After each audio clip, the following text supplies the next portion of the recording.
حضرت ابو ہریرہ رضی اللہ عنہ بیان کرتے ہیں، رسول اللہ صلی اللہ علیہ وآلہ وسلم نے فرمایا، آدم اور موسیٰ علیہ السلام نے اپنے رب کے ہاں مناظرہ و مباحثہ کیا تو آدم علیہ السلام موسیٰ علیہ السلام پر غالب رہے۔ موسیٰ علیہ السلام نے فرمایا، آپ آدم ہیں جنہیں اللہ نے اپنے ہاتھ سے تخلیق فرمایا، اس میں اپنی روح پھونکی، اپنے فرشتوں سے آپ کو سجدہ کرایا،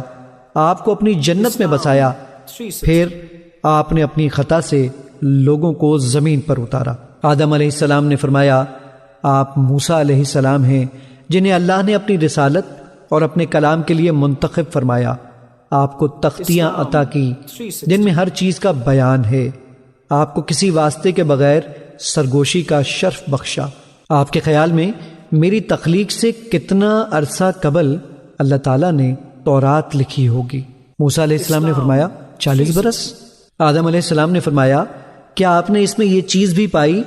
کہ آدم علیہ السلام نے اپنے رب کی نافرمانی کی تو وہ بھٹک گئے؟ انہوں نے فرمایا، جی ہاں۔ آدم علیہ السلام نے فرمایا، کیا آپ مجھے ایسے عمل کرنے پر ملامت کرتے ہیں جس کا کرنا اللہ نے مجھے پیدا کرنے سے بھی 40 برس پہلے مجھ پر لازم کر دیا تھا؟ رسول اللہ صلی اللہ علیہ وآلہ وسلم نے فرمایا، آدم علیہ السلام موسیٰ علیہ السلام پر غالب آ گئے۔ مشکات المصابیح حدیث نمبر 81۔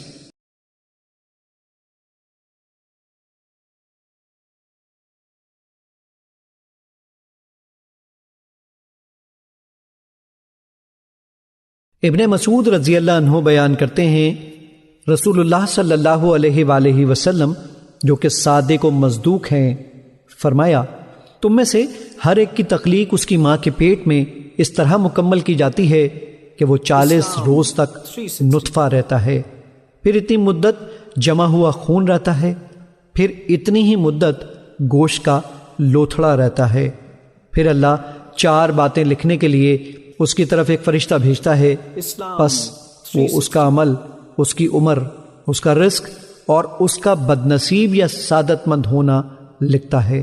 پھر اس میں روح پھونک دی جاتی ہے، پس اس ذات کی قسم جس کے سوا کوئی معبود برحق نہیں، بے شک تم میں سے کوئی شخص اہل جنت کے سے عمل کرتا رہتا ہے حتیٰ کہ اس کے اور جنت کے مابین صرف 1 ہاتھ کا فاصلہ رہ جاتا ہے، تو وہ نوشتہ تقدیر اس پر غالب آتا ہے، تو وہ جہنمیوں کا سا کوئی عمل کر بیٹھتا ہے تو وہ اس میں داخل ہو جاتا ہے، اور اسی طرح تم میں سے کوئی جہنمیوں کے سے عمل کرتا رہتا ہے حتیٰ کہ اس کے اور جہنم کے درمیان صرف 1 ہاتھ کا فاصلہ رہ جاتا ہے، تو وہ نوشتہ تقدیر اس پر غالب آ جاتا ہے اور وہ اہل جنت کا سا عمل کر لیتا ہے تو وہ اس میں داخل ہو جاتا ہے۔ مشکات المصابیح حدیث نمبر 82۔